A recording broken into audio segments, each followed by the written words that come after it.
IVM.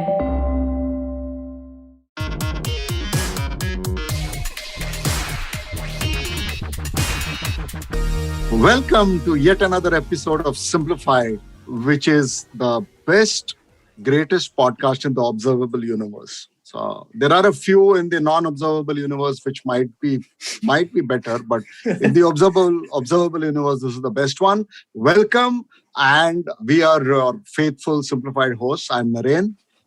I am Chuck, and I completely endorse this idea of giving all our listeners like blinders so that the observable universe is actually shorter. Observable universe basically means anything that's observed from Naren's window in Malad West. Right here. So I'm Srikeit, by the way. Hello. Yeah, and this is Tony here. I returned on Easter Sunday after dropping off abruptly during the last episode. And so Tony looks very much like, like the character Wodehouse described in his famous book called A Mating Season. So Wodehouse said that there are 6 people who know these kind of things, Wodehouse says, know that there are 6 kinds of hangover. And they are the broken compass, the sewing machine, the comet, the atomic, the cement mixer, and the gremlin boogie. And Tony's demeanor sort of suggests that he has them all. No, but when you were starting when Tony looks like, I was like, yeah, Tony kind of looks like Jesus also because he has the halo right now behind him. So for those, we've started recording Simplified in the mornings, and Tony's room is, at the time which we record, it's basically sunrise. So Tony's windows are positioned so that just towards the end of like hour 1, the light starts coming in. So if you remember last time also when we ended, Tony had a very bleak episode and then he ended on a very optimistic note, and at that point it looked like everything was here. So we've done this Jesus reference before. So we just say, there he goes again. It's great to have you. It's great to have you on the show, sir. Like, how do you address? Like, how do you address, like, if a god actually comes down, suppose like rapture or whatever else? How do you address them? If Sachin, no. No, if Jesus actually came down, you would be like Shalom. Basically. All right. So this is a nice profundity that came on my. Of course, you know where it came from. It's got a nice one of these wooden veneer type things. Nice day. Okay, and nice day. This one starts with the heart only, within the text. Right, the heart is within the text. Heart. Begin strong. Yeah. Heart is a very good fertilizer. Oh, yeah. Anything we plant, love, hate, fear, hope, revenge, jealousy, surely grows and bears fruit. We have to decide what to harvest. Kya baat. Wow. Actually, basically, that fellow called your heart dirty. Manure. Sure. So your heart is Manure. Cow dung. Yeah. Cafe. I've been told by my teachers that my head was filled with cow dung. This is the first time I found out that There is my actually heart could also be. Basically, your teacher was giving you a compliment, Naren. She was saying your brain is fertile. Fertile, I didn't interpret it that way. Very subtle of her, I must say. I thought it was a little unfair, but she's very accurate. My head is full of cow dung. Yeah, it took you like a couple of decades to get the profundity. Figure out, Sorry, ma'am.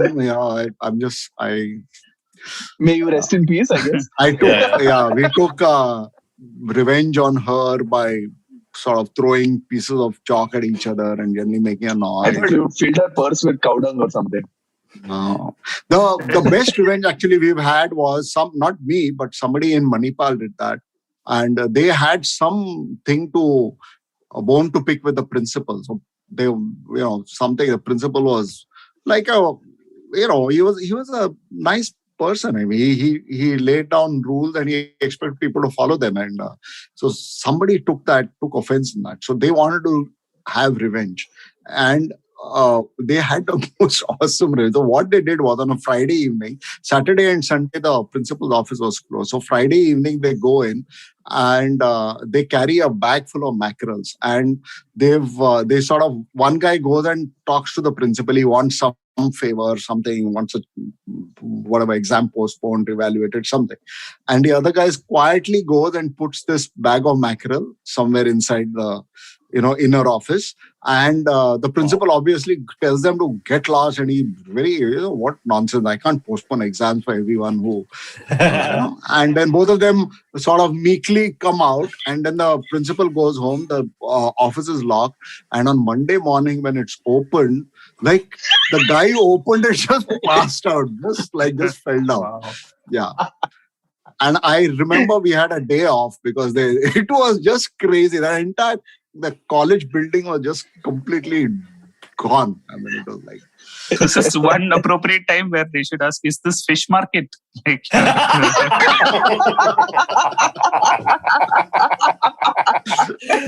Well done.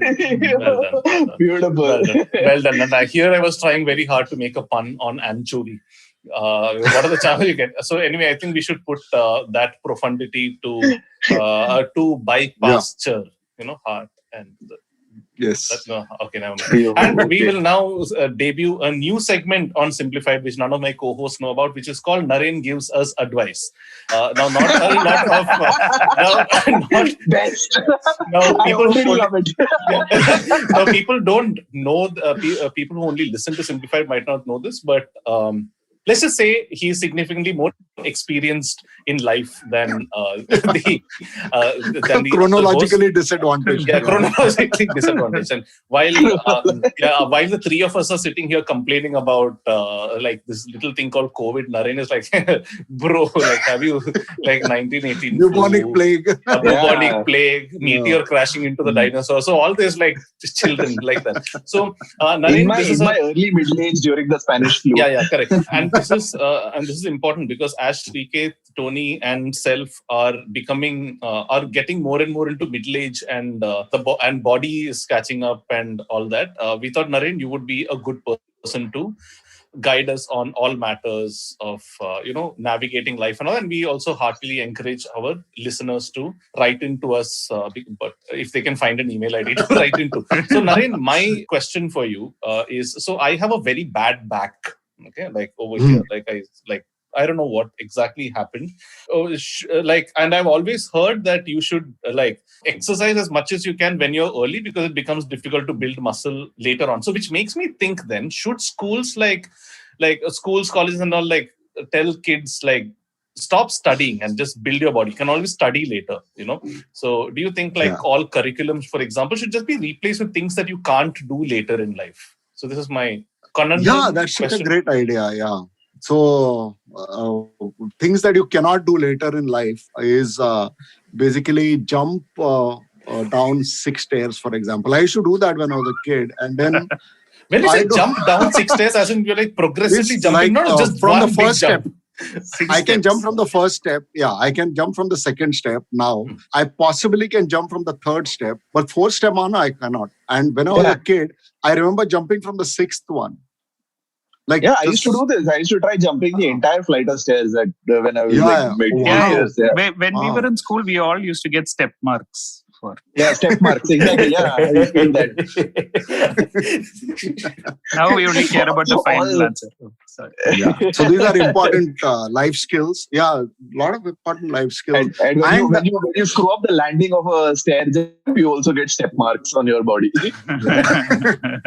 Yes. Sorry, go on. Yeah. So I was. What do you miss? What do you miss? If you go back and your 20-year-old self, you said, is using Scallywag stock studying the Bernoulli's principle. Do this instead. Bernoulli's you can study when you're 40. Used to be, this will come as a surprise to you, I used to be a pretty good leg break bowler, okay, when I was in college. I didn't know that. Yeah, so for some reason, my leg breaks were very difficult to read. So we had a college cricket team in Manipal, which I didn't make, because I was pretty awful in every other department. But I was just, so one or two of our friends, they were when they were practicing, they would ask me to bowl leg breaks, and oftener than not, I would they would get bowled. But leg break bowling is also it needs a lot of practice, because your ball has to land just right. if it has to. Accidentally, it lands right, and then the guy can't face it. But to do it otherwise it goes for a 6. Interesting. And and they told me that, you should, you come every day for practice, and we'll get you into the college trip. So I landed up next morning. I was very flattered. I said, "Yaar, apan to natural leg break bowler." As opposed to flat flight. Okay. Yeah, and it was just involved running across the field full time from here to there to here. Nothing. Catch this ball, pick this ball, throw the ball. At the end of the second day, I said, nobody tells you about all this. No, nobody tells you about the unglamorous parts of cricket. It's always about, you score a century, you and you're like all the even Virat Kohli, you must feel like I should outsource this job, like just running around on the field, and I'll just come for batting. I'm a good batsman, right? My father-in-law, Sheila's dad, who's from Mysore, claims that the king, erstwhile Mysore king, was his classmate, that Srikeit and Tony. And he used to come to play cricket, and he used to actually have a servant to do the fielding. They stand in the field. And so a water player will become Wodehouse player. But I was going to say Shenoy won before that, but let's all swiftly move along. But this is the problem, if you're naturally talented and have a leg break that people can't read in school, your parents are like, improve your handwriting, and then and everyone can read it. And circling right back to the steps thing also, not being able to stick the landing could result in a leg break. Okay, super. But the thing was this, had I gone for practice, I could easily have been part of the team that won the 1983 World Cup. Wait, how 1983. Cool okay, so that's that's why we are calling the segment Ask Naren a Question, or whatever ask Naren for life advice. We need a pithier name for that segment, but there we have it. Naren Gyan. Yeah, Naren Gyan is good. Narendra answers. Okay. Okay. Let's move on to the topic of the day. This is something that I read, which I thought would make for interesting discussion with you, gentlemen, because I haven't formed a strong opinion about it myself. So Microsoft has recently been awarded a contract from the US Department of Defense for close to $22 billion, where they're going to be repurposing their virtual reality devices, the HoloLens, basically for military purposes, for the army and all that. So they're going to be developing all sorts of things. They're going to be developing all sorts of things. For those who don't know, the HoloLens is Microsoft's virtual reality device. And last year, the starting price for that became $3,500, basically meaning it's going to be used only for industrial purposes, not for casual things like gaming or VR travel and things like that, which the rival Oculus Rift is might still be doing. And Naren, you will obviously know some parts of this because I believe your son has worked in this space before and was even on our podcast talking about all this.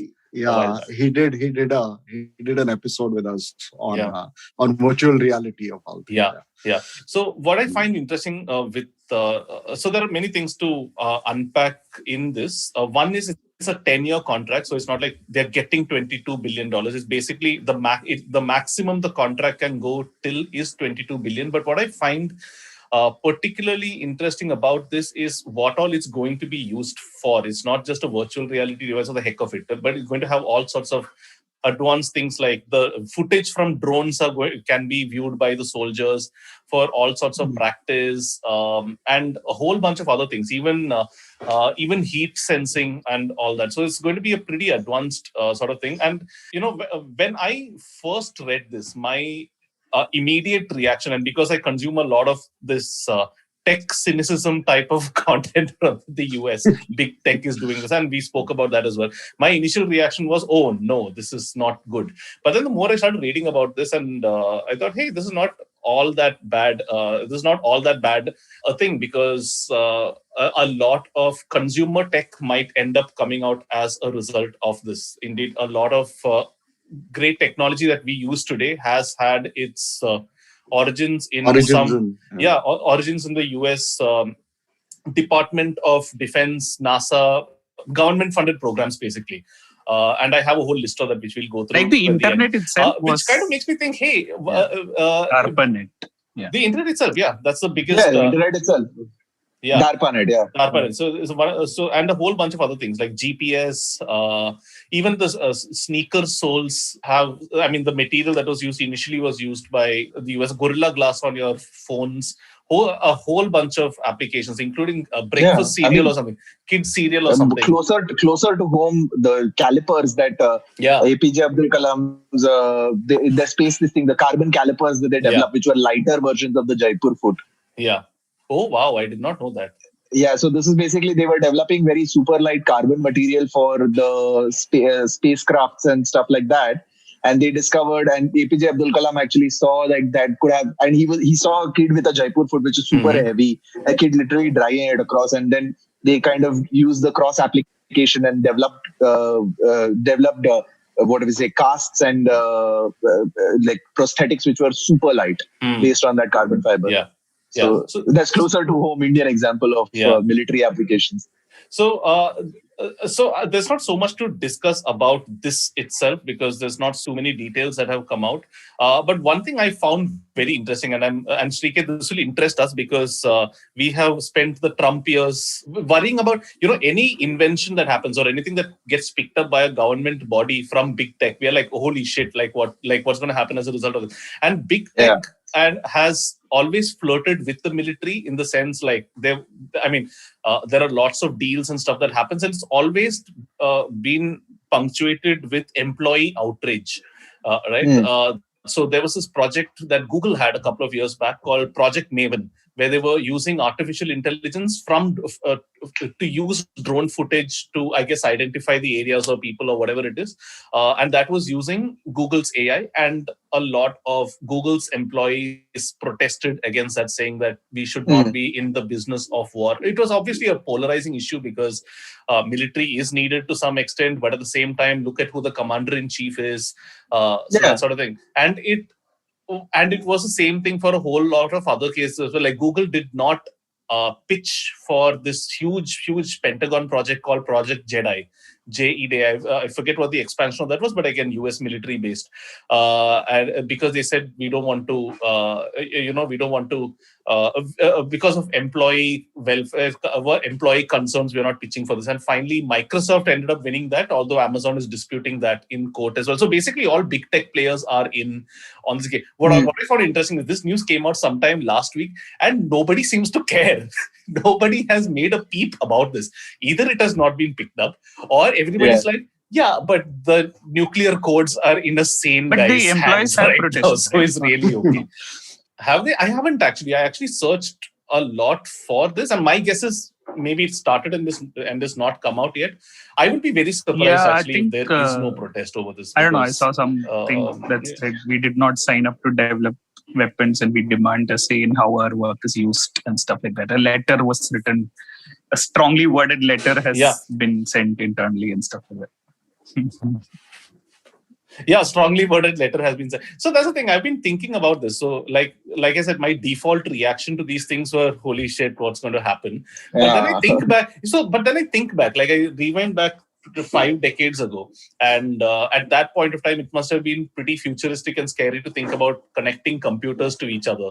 And if work had stopped at that point of time, we may not have had the internet today, which, to be honest, does not seem like all that bad a thing given all the negative externalities. But yeah, that's I just wanted to put it out there. I don't have a solid point of view on this either. And while I want to remain optimistic, you gentlemen have in the past tempered my optimism. So please go ahead. So one thing, Go ahead, Naren. so one thing I read recently is that military approach to war is changing from single system things like an aircraft carrier or a plane or a missile to something called a kill chain Okay, so the kill chain is a whole bunch of things that you need in order to hit the enemy, and now that's basically more decentralized. They're looking at more decentralized things. So drones, artificial intelligence, smart sensors, smart bombs. So there's something called a smart bomb. I gather, where you just punch in the coordinates and you press the button and then it goes, and let's say you want to hit some location in China, but it doesn't go from the US to China. It goes Suez via, Canal. I don't know, Venezuela and some in 3-4 places, and then it'll go and land at Suez Suez Canal. So they make it very, very difficult first to target, like trace and intercept, and the second is to, once the thing is hit, also for the enemy to work out where it came from. So all these kind of things. So that has and then people feel that is one of the reasons behind China's newfound belligerence. So for all these years, China, despite being China, was very, very docile. Right before 11, it was really docile. It didn't want to. And now it has become belligerent. It's taking cudgels again. That's because it is no longer afraid of American military might, because it has the wherewithal to hurt America. So it's quite confident that America will never attack China directly. Wow. Because the consequences will be, they can hit the United States really badly as well. A small deviation from this, another form of military, another military tactic that I heard of is just playing engineering college lectures to your opponents via speakers, and then they will all fall asleep, and then you come and kill them. This is called military by drone. Very subtle. Excellent. Nice. How do you follow that? But anyway, so no, but the one point that's actually I feel using tech in ways, I think the evolution of warfare, of how asymmetric warfare has become now, is that I think the worst kinds of warfare are the ones where there are no bullets being fired or no actual violence being conducted. That's another good point. Traditional violence being done. I mean, what Russia did to the US was probably it's probably the most profound act of warfare in the 21st century. Right? And showing that you can work from home no matter what your field is. Like if you are, they were working from home well before COVID. But I mean, that kind of warfare coupled with like misinformation, disinformation, kind of creating like a rift between people in some way, and then combined with these technologies, which is like what Naren was talking about, smart bombs and like these things that will not just cause the violence, but can actually create. They are deceptive in the way that they create the violence also, right? So they are actually like, you're not able to trace it. What Russia did with Alexei Navalny, that guy, the dissident, right? I mean, they tried to poison him, and then now they're keeping him in prison, and they're actually spreading disinformation about him while in prison, because they realize they are also skilled in understanding that, killing the guy outright is not going to help. It's going to make him a martyr. So we need to really destroy him entirely and make him like irrelevant before we can kill him. Wow, that was depressing. And to take your the pre-Russia point ahead, just imagine if that misinformation works its way into things like HoloLens, for instance. Like if your soldier is going to take an action basis drone footage, what if somebody hacks that drone footage? Wow, that's right out of a Michael Crichton novel. Have you seen that Black Mirror episode where? Oh no, I knew I had a bet with myself. There's a Black Mirror episode for everything. There's a Black Mirror episode for everything. Yeah. So no, which one? Yeah, I forget what the name is, but basically, like it's a military attacking what looks like cockroaches through. Yeah, cockroaches. Yeah. But basically, it's just their like headsets. Yeah, so actually, that's a brilliant that Black Mirror episode as such. And just to elaborate Men on Tony's Against point, Fire. Sorry, that's the episode. Yeah. So basically, what it does is it creates it is a kind of HoloLens where the people who are the undesirables actually appear like cockroaches. Oh. to the soldiers, and that's and when they're killing them, so they are basically looking like it's like out of Starship Troopers, where you have a bunch of insects invading a particular place, but they're actually human beings who are just running away from you. But it looks like cockroaches, and that helps the soldiers kill all of them. Yeah. Of course, in India, we've reached that just through news media. We don't need like VR sets. Yeah, and all. I mean, Arnab is the HoloLens. But there was this 1999 book by Thomas Friedman. I think it's called The Lexus and the Olive Tree, where he basically talks about like how globalization leads to like there not being like really significant wars. Like he has this theory called the Golden Arches theory, which says that no two countries that both had a McDonald's has fought a war against each other since each got its McDonald's. So this is in 1999. Then promptly like India and Pakistan went to war over Kargil. But by and large, the point is that because of globalization, like there won't be like too many wars between developed countries.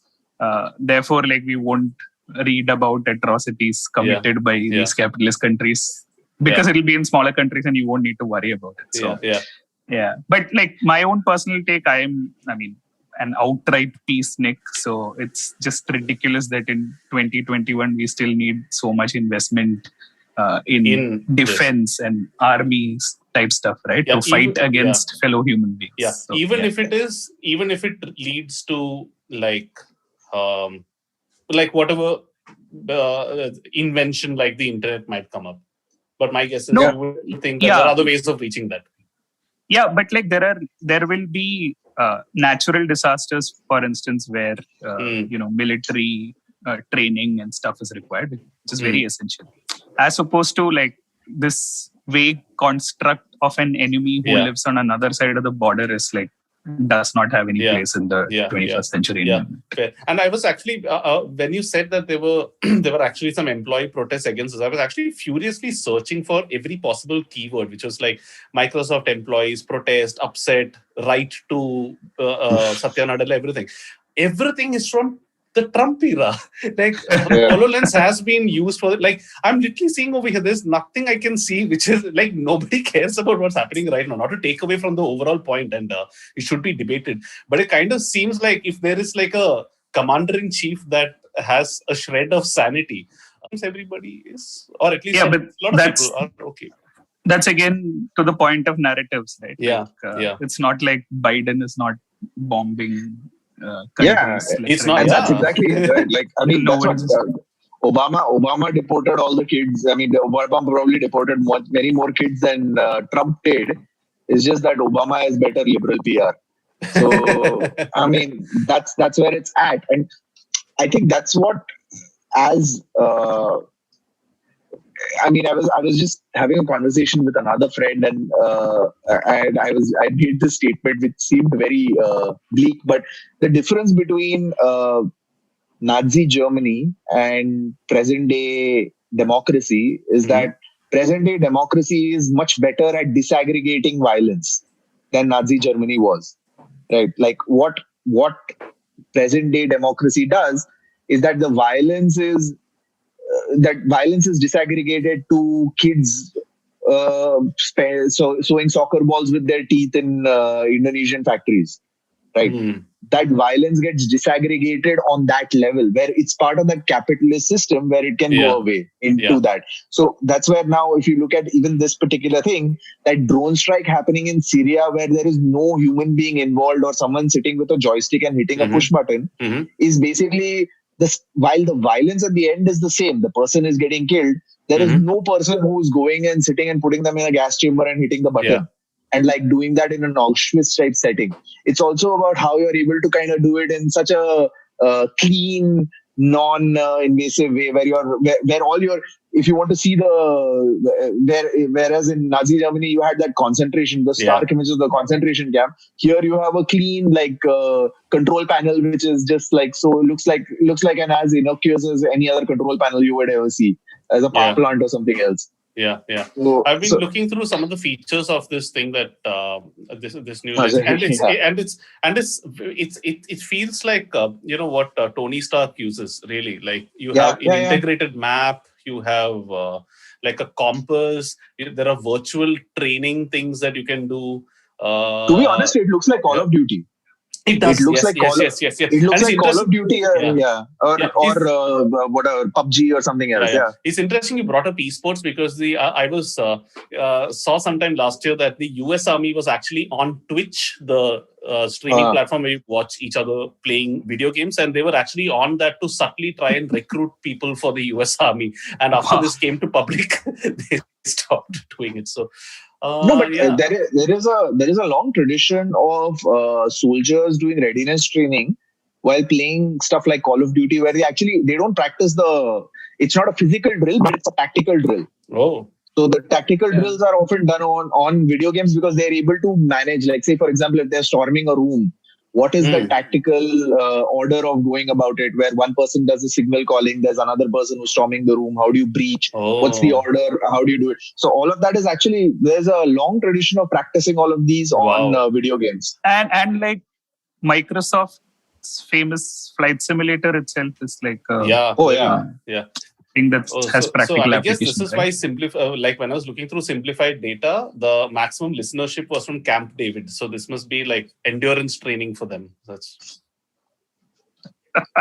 sorry, that was unnecessary. Torture endurance. Yeah, but okay. On moving just slightly away from the political/controversial parts of this could actually be the boost that virtual reality itself kind of needs, because till now it's been in this it's been augmented this nifty technology. Really. Augmented reality more than virtual. It's been this nifty technology that was used by marketers once in a while to do case studies, but apart from that, apart from a few shiny bits of things here and there, it's never really had like a huge impetus. And as much as there might be negative externalities, so this might, as a technology, this might be the thing that actually finds it a mainstream acceptance. Like I genuinely am surprised. I genuinely always thought that Facebook would be the guys to get there, because they have Oculus and they've been investing so much. And I saw something recently where 1/5 of all employees working under Facebook right now work in augmented or virtual reality.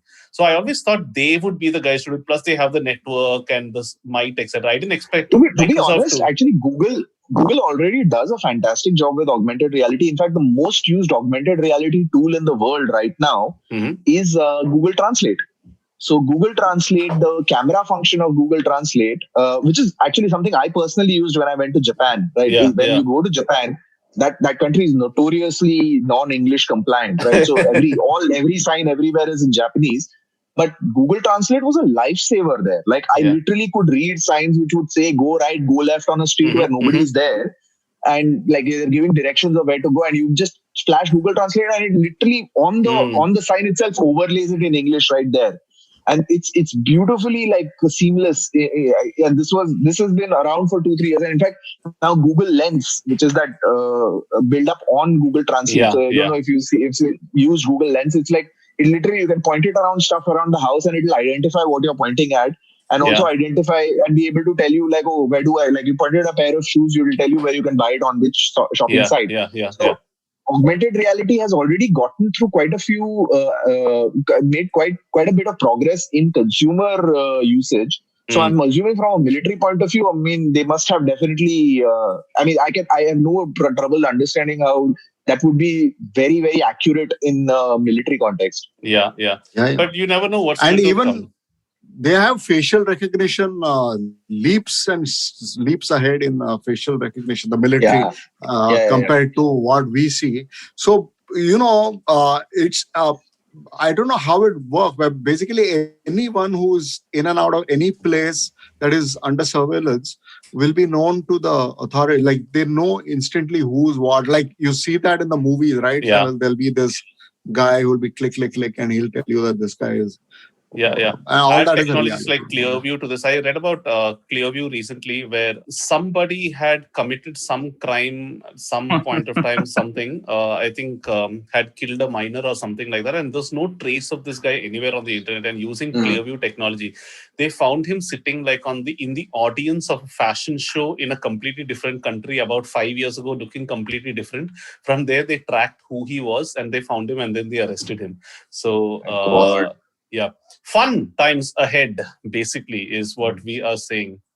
So, Tony, I completely share your optimism what is. Yeah, but then again, this is where I feel also the PR comes into play. Is that the stories that you hear about facial recognition are all about like, oh, how I stopped this horrific crime using facial recognition. Yeah. But how I entrap this particular person to do X thing or whatever, or some other nefarious uses are not the ones that are publicized. So strangely enough, the Capitol riot that happened in the US actually has been a boost for facial recognition. And like I was reading about in the same article about how the public perception towards facial recognition and technology, controversial technologies like Clearview, have actually become positive because they've used the internet to find a lot of the Capitol stormers. So yeah, pretty interesting there. So let's move away from everything and move back to just I was just looking at the consumer US government funded activities. What are the kind of consumer tech that it led to, and a whole bunch of interesting things. So militaries around the world have led to technologies like radar, the walkie-talkie, duct tape, which was kind of interesting, digital photography, of course, the internet itself, satellite navigation, and interestingly enough, sanitary napkins. British and American nurses picked up the bandages and started using them as sanitary napkins in the 1920s. So that is the military. And NASA also has a whole bunch of interesting things, from baby food, the way in which it is processed, to all kinds of fabrics, to handheld vacuum cleaners. Tennis rackets, the material that's used for the strings was initially developed for the US military.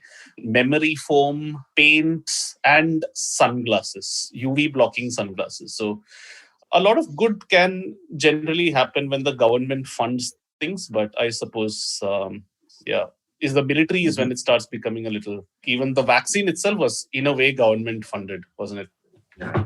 I know one more very amazing thing which I recently discovered. Actually, I wanted to make an episode out of it, but I'll slip it in just in case. Is mustard gas, right? So mustard gas was discovered or invented in the 1800s, late 1800s, but it was really weaponized in the First World War. So mustard gas is not actually a gas; it's a liquid.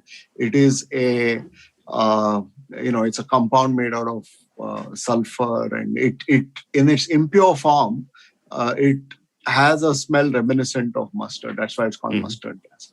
Otherwise, there's nothing about mustard and there's nothing more. So, mustard gas is very, very... The reason it became a popular military weapon is that it would penetrate all your clothes. I mean, there's no armor against it. So, in the First World War, they realized that. And they'd sprayed it on the enemy, and it would, regardless of how many layers of clothing you're wearing, it would find a way of getting in. It caused enormous blisters, and it affected all the delicate tissues inside the lung, in your eyes, and everything. It was very bad, extremely painful, and everything. And it was so bad, and it has a long history of use. So it got banned after the World War, and in Iraq, Saddam Hussein used it against the Kurds, and he used it against the Iranians. And recently, in 2015, the ISIS used it against the Kurds, and so it's pretty. But it's very bad. The reason it is bad is because it affects indiscriminately. So you play straight on a civilian population, and the civilian population has no defense against it. They are all going to die painful death. The military now have developed armors and things like that, but only the military has them. The thing about it is, in 1946, after the World War, they were studying the effects of mustard gas, and a couple of clever researchers noticed that it inhibited the growth of certain kind of blood cells, white blood cells, basically. And they knew of one cancer where that was a problem. There were too many white blood cells. So they used this to counteract that cancer, called Hodgkin's lymphoma. And that was the beginning of chemotherapy. And then they found out that if you replace the sulfur with nitrogen in the mustard gas, that is great at breaking the link in between the DNA, 2 kinds of DNA or something like that, which kills cancer cells, just demolishes certain kind of cancer cells. So even today, chemotherapy is mostly mustard gas in different forms. Wow. Incredible. So military technology morphed into useful things. I love how you arrived at that. No? Mustard. You. Sorry, I mean that's you. I mean, it was very hard to segue from that, so I just thought let's make a clean break. And I think we should. Whenever Naren mentions Saddam Hussein, I go back to his famous tweet. And you have to say, please. Yeah. Good. So I used to keep listening to CNN and all. They all call him Saddam Hussein. Okay, so all the Americans call him Saddam Hussein. They can't say Saddam, so they say Saddam Hussein. So I was like, what if his real name was Tahir Saddam Hussein? So it'd be like totally. And then he changed his name because he hated the Kurds. So it was like, Tahir Saddam Hussein changed his name to Saddam Hussein. Simplified, the only place where you will hear Naren give exercise advice, reference mustard gas and chemotherapy, and have ethical discussions about virtual reality in the military. And of course, make Kurd jokes like that. So I think we are at the end of this. I don't think we can go anywhere from That's the end of the episode. Huh? Yeah. So, yeah. just before Naren gives his sign off, just a lighter note to end that virtual reality thing is one of the comments on one of the articles I saw is, oh great, now when the US military are in they're in a critical position or something, their lens will now start updating as like software updating or blue screen of death or something like that, which will be a fairly hilarious way for. I feel that is so Blackadder actually. Yeah, totally. Yeah. So Naren. Do your thing. So I don't know. It's been a pretty dark discussion. So stay safe. Stay virtual, demilitarized. Stay demilitarized. Sure. I hope we have our Pyongyang listeners should stay in the DMZ. Slide into our DMZ. Wow.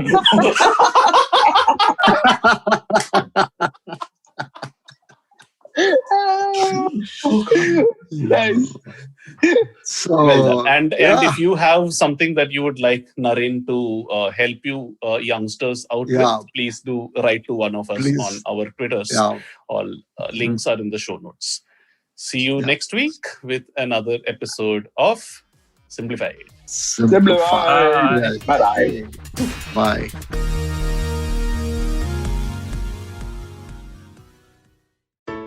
I hope you enjoyed that show. If you aren't following us on social media, please do. We're IVM Podcasts on Twitter, Facebook, and Instagram. We'd like to thank our sponsors this week, thewholetruthfoods.com, PayPal, Cred, and Siat. Thank you so much for working with us. We really appreciate it. First up this week, let me tell you about Cyrus Says. We featured popular YouTuber and actor Prajakta Kohli, who took us through her journey of content creation. We also had conversations with Vasanthi Hariprakash and Sachin Kalbag this week. Really, really great conversations. Do check those out. Vineet Kanabar goes solo this time on Storytellers and Storysellers as he talks about his favorite IPL ads and how brands have been making content around the Cricket League. On The Habit Coach, Ashton was joined by Arjun and Sumesh of the Fighting Goat podcast to talk about fitness for combat sports like the mixed martial arts. On Nankari, Sadaf and Archit discussed the diet and lifestyle of athletes with the host of the Millennial Athlete, Shok Ramchandra, who is also a pro badminton player and coach. Ambarana opens the 4th season of Know Your Kanun with a list of things he has planned on the show for us, including episodes on immigration law and on career prospects for law students. The IPL season's on and we've definitely got you covered. Tune in to the Edges and Sledges podcast if you're looking for English, and if you're looking to listen to something in Hindi, definitely check out Khel Niti. Both are great shows with great takes. And with that, I hope to see you again next week. Working Monday to Friday glued to your chair making you feel dull? Worry not. Get your 5-minute weekly dose of travel around the world with Postcards from Nowhere. Join me every Thursday as I explore the strange, obscure, and fascinating parts of the world and bring out facets of travel you may not have thought of before. You can find us on the IVM Podcast app, website, or wherever you get your podcast from.